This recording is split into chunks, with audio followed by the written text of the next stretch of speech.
연일 명태균 게이트 관련자들이 소환 조사를 받고 있습니다. 어제는 국민의힘 당사에 대한 압수수색까지도 있었는데요. 월요일, 화요일 이틀 연속 강혜경 씨 역시도 검찰로부터 소환 조사를 받았습니다. 화요일 아침부터 밤 늦도록 강혜경 씨 검찰 조사를 입회했던 분이 계십니다. 문건일 변호사 저희 스튜디오에 모셔서 관련된 말씀 직접적으로 들어보도록 하겠습니다.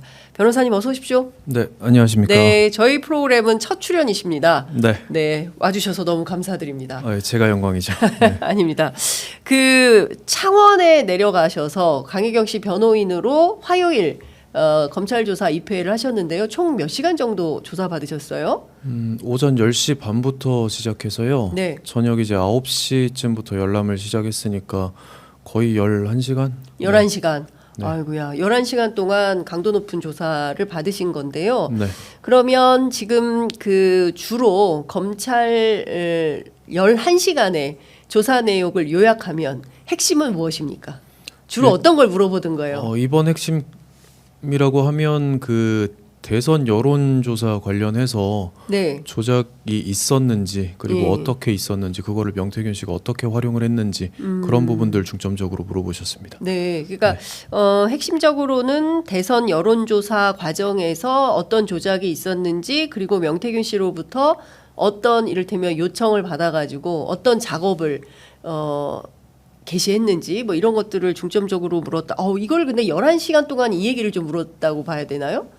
이게 정말 오래 걸렸던 집요하게 묻는군요, 네. 검찰도. 이제 오래 걸렸던 이유가 네. 그 강혜경 씨가 어떤 거는 조작입니다, 조작이 아닙니다라고 이제 구체적으로 기억하시지는 못하시기 때문에 네네. 검찰이 압수수색한 이제 강혜경 씨 컴퓨터에 있는 그 파일들 있잖아요. 예. 여론조사를 위한 파일들, 뭐 로우 데이터라든지 결과 보고서라든지 예. 이런 것들을 다 열어보고 예. 그렇게 하나하나씩 들여다보면서 이제 조작 여부를 판단을 하시고 이게 그러면 어떻게 조작된 거다 이런 식으로 판단을 하셨기 때문에 그 부분 때문에 조금 오래 걸렸습니다. 그렇군요. 네. 그러면 하나하나 저희도 좀 세부적으로 슬라이스해서 여쭤보도록 네. 하겠습니다.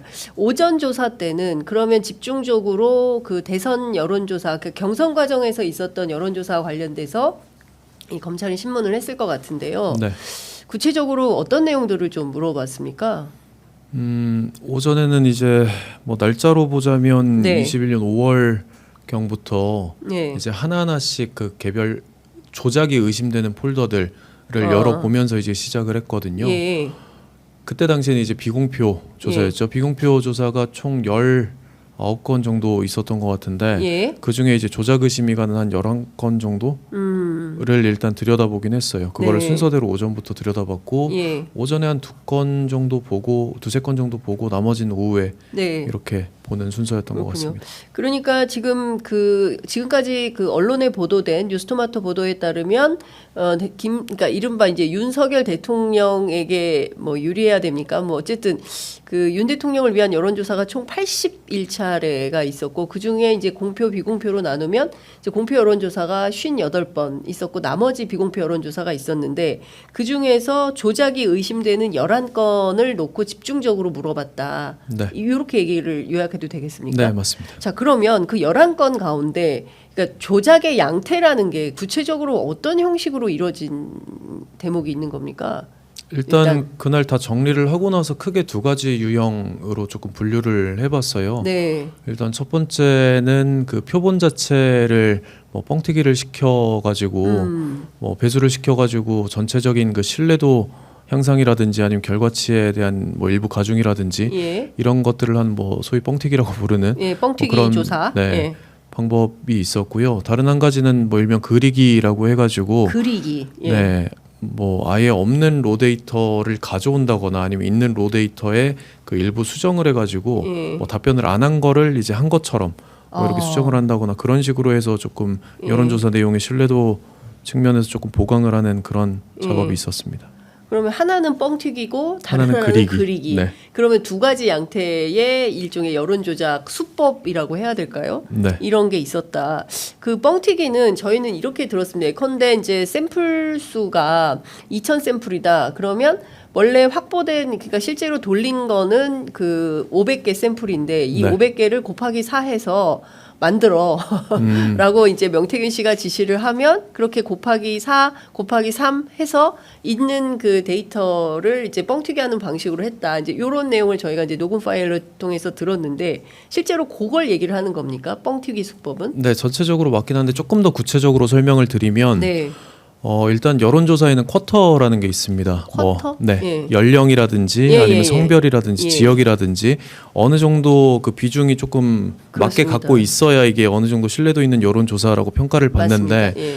그 일단은 전체 표본을 돌려보니 뭐 500개 정도밖에 안 나왔다라고 하면 일반적으로 다른 여론조사 기관에서 하는 표본들의 경우에 한 1000건 정도 된다고 하더라고요. 네, 맞습니다. 근데 명태균 씨는 이걸 조금 더 증폭시키기 위해서 그 전체를 뭐 곱하기 몇을 한 건 아니고요. 일부 뭐 여성 쿼터가 조금 부족하다. 아, 뭐 여성 응답자가 뭐 예를 들어서 700건이었는데 그중에 200건밖에 안 된다. 예. 그럼 여성 응답자를 조금 더 뻥튀기를 시킨다거나 아, 네, 그런 예. 식으로 해서 전체적으로 놓고 봤을 때 보고서상에는 예. 여론조사가 굉장히 잘 됐고 예. 이 정도면 신뢰할 만하다라고 예. 판단이 들도록 조작을 했다는 거죠.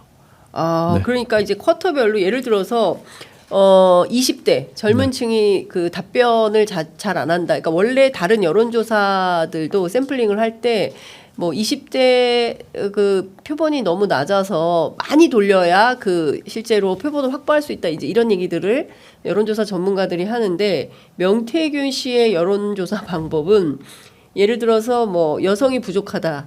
200개밖에 안 됐다. 그러면 이거를 일종의 이제 작업을 통해서 700개로 만들고 네. 뭐 청년층이 부족하다. 그러면 청년층도 좀 그냥 그 부풀려 가지고 몇백 개의 샘플을 뭐 만들고 뭐 이런 방식으로 그러니까 쿼터별로 뭐 지역의 경우에 뭐 서울 지역이나 수도권이 뭐 응답률이 낮다. 그럼 거기를 더 올리고 이런 방식으로 했다는 거죠. 예, 맞습니다. 그 강혜경 씨가 처음부터 그 조작 지시를 받고 여론조사를 시작하지는 않으셨어요. 아, 그래요. 예, 원래는 정상적인 여론조사 결과를 뽑아내고 네. 그거를 이제 명태균 씨에게 보고를 하게 되면 아. 사실 명태균 씨가 소위 그걸 들고 뭐 광을 팔러 예. 다니려고 하시면 뭐 본인이 의도하시는 바가 있으실 거 아니에요. 예, 예. 뭐 주변에 한 얘기라든지 뭐 앞으로 이렇게 될 거다라는 측면에서 본인이 안 맞는 여론조사가 있다고 하면 그걸 이제 조작을 지시를 하신 거거든요.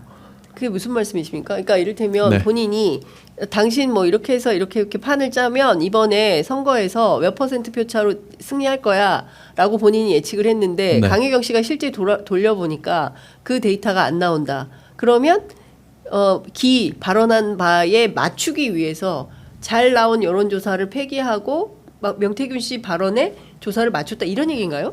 이제 그런 취지로 조작이 이루어지고 그렇게 활용을 하신 것 같아요. 강혜경 씨 진술에 따르면. 이야, 이거는 충격인데요. 네. 그러면 일단은 그 처음부터 강혜경 씨가 조작 지시를 받고 움직인 것은 아니다라는 말씀을 하셨어요. 그러면 그 이제 쭉 지금 이게 2020년 그리고 그 이전부터 강혜경 씨와 명태균 씨는 한 10년 정도 같이 일을 해온 사이인데 네. 본격적으로 조작이 시작된 시점 그럼 언제입니까? 사실 지금 가장 처음 의혹이 된 이제 예비 후보자들 예. 리나 뭐 대선 같은 경우에는 21년부터잖아요. 그렇습니다. 근데 뭐 추가로 의혹이 되는 뭐 오세훈 시장이나 이런 건들 같은 경우에 사실 2020년부터 네. 문제되는 거라서 예. 이게 의혹되는 건들마다 이제 조사를 점점 과거로 거슬러 올라가고 있기 때문에 아. 언제부터라고는 지금은 특정은 조금 예. 힘들고요. 예, 예. 다만 지금 문제되고 있는 부분들과 관련해서는 지금 대선 같은 경우에는 네. 조작이 확실히 이루어졌다라고 진술이 되었고 검찰에서도 확인을 했고요. 예, 오세훈 예. 시장 건 같은 경우에는 사실 앞으로 추가 조사가 있을 예정이라서 예. 앞으로 강혜경 씨가 나가서 또 아까 말씀드린 그 예. 방법대로 예. 자료들을 하나씩 들춰보고 예. 이게 조작인지 아닌지 예. 그때 당시에 뭐 녹취는 어땠는지 이런 거 듣고 이제 기억 환기시키면서 진술하실 것 같습니다.